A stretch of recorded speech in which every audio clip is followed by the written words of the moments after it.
আসসালামু আলাইকুম। ভিডিওর থাম্বনেল দেখে তোমাদের ধারণা হয়েছে আজকে আমি কি সম্পর্কে কথা বলবো। তোমাদের অনেকের ধারণা টেক্সটাইল ইঞ্জিনিয়াররা শুধু গার্মেন্টসে চাকরি করে। আসলে এটা তোমাদের ভুল ধারণা। আজকে আমরা টেক্সটাইল ইঞ্জিনিয়ারদের বিভিন্ন সরকারি চাকরি নিয়ে আলোচনা করব। তাহলে চলো টেক্সটাইল ইঞ্জিনিয়াররা কি কি সরকারি চাকরি করতে পারে সে সম্পর্কে আমরা একটা ধারণা নেই। দেখো, বাংলাদেশ টেক্সটাইল বিশ্ববিদ্যালয়, বাংলাদেশ টেক্সটাইল বিশ্ববিদ্যালয়, তোমার টেক্সটাইলে যারা প্রথম সারিতে বাংলাদেশ টেক্সটাইল বিশ্ববিদ্যালয় থেকে লেখাপড়া করে তারা বেশিরভাগই বাংলাদেশ, যারা অনেক মেধাবী এবং প্রচুর পরিশ্রমী তারা বাংলাদেশ টেক্সটাইল বিশ্ববিদ্যালয়ে সরকারি চাকরি করতে পারবে। বাংলাদেশ টেক্সটাইল মিল কর্পোরেশন, এখানে তুমি একজন টেক্সটাইল ইঞ্জিনিয়ারে খুব সহজেই চাকরি করতে পারবে। বাংলাদেশ পাট গবেষণা ইনস্টিটিউট, বাংলাদেশ পাটকল কর্পোরেশন, বাংলাদেশ রেশম উন্নয়ন বোর্ড, সরকারি টেক্সটাইল ইঞ্জিনিয়ারিং কলেজ। বাংলাদেশে যে 8টি সরকারি ইঞ্জিনিয়ারিং কলেজ আছে, টেক্সটাইল ইঞ্জিনিয়ারিং কলেজ ডিপ্লোমা বাদে সেগুলো এবং ডিপ্লোমা সহ প্রায় 9টি টেক্সটাইল ইঞ্জিনিয়ারিং কলেজ আছে, সেখানে একজন টেক্সটাইল ইঞ্জিনিয়ার চাকরি করতে পারবে। টেক্সটাইল ইঞ্জিনিয়ারিং ইনস্টিটিউট, ঠিক আছে, বাংলাদেশে প্রায় 41টার উপরে টেক্সটাইল ইঞ্জিনিয়ারিং ইনস্টিটিউট আছে, সেখানে অতি সহজে একজন টেক্সটাইল ইঞ্জিনিয়ারিং চাকরি করতে পারবে। সরকারি ডিপ্লোমা ইন টেক্সটাইল, সরকারি ডিপ্লোমা ইন টেক্সটাইলে টেক্সটাইল ইঞ্জিনিয়ারদের চাকরি দেওয়া হয়ে থাকে। বিভিন্ন সরকারি ব্যাংক যেমন আছে কি জনতা ব্যাংক, সোনালী ব্যাংক,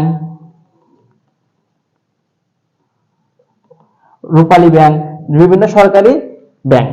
আবার বাংলাদেশ নৌবাহিনীতে, বাংলাদেশ নৌবাহিনীতে একজন টেক্সটাইল ইঞ্জিনিয়ার চাকরি করতে পারে। অর্থ মন্ত্রণালয়, তুলা ও উন্নয়ন বোর্ড, বস্ত্র পরিদপ্তর, পাট অধিদপ্তর, একজন টেক্সটাইল ইঞ্জিনিয়ারিং এখানে চাকরি করতে পারবে। তাছাড়া রয়েছে তোমার বিএসটিআই, বাংলাদেশ স্ট্যান্ডার্ড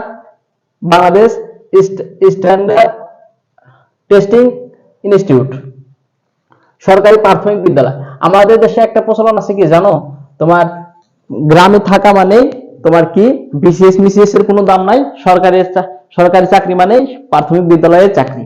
এখানে একজন টেক্সটাইল ইঞ্জিনিয়ার চাকরি করতে পারবে। টেকনিক্যাল কলেজ, বাংলাদেশে অনেকগুলো টেকনিক্যাল কলেজ আছে, সেখানে শুধু টেক্সটাইল ইঞ্জিনিয়ারদের নিয়োগ দেওয়া হয়ে থাকে। বিসিএস, তুমি বিসিএস এ শুধু শিক্ষা ক্যাডার বাদ দিয়ে তুমি যে কোনো ক্যাডারে চাকরি করতে পারবে।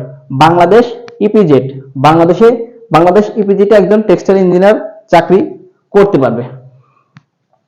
বাংলাদেশ কৃষি গবেষণা ইনস্টিটিউট, বাংলাদেশ কৃষি গবেষণা ইনস্টিটিউটে একজন টেক্সটাইল ইঞ্জিনিয়ার খুব সহজেই চাকরি করতে পারবে।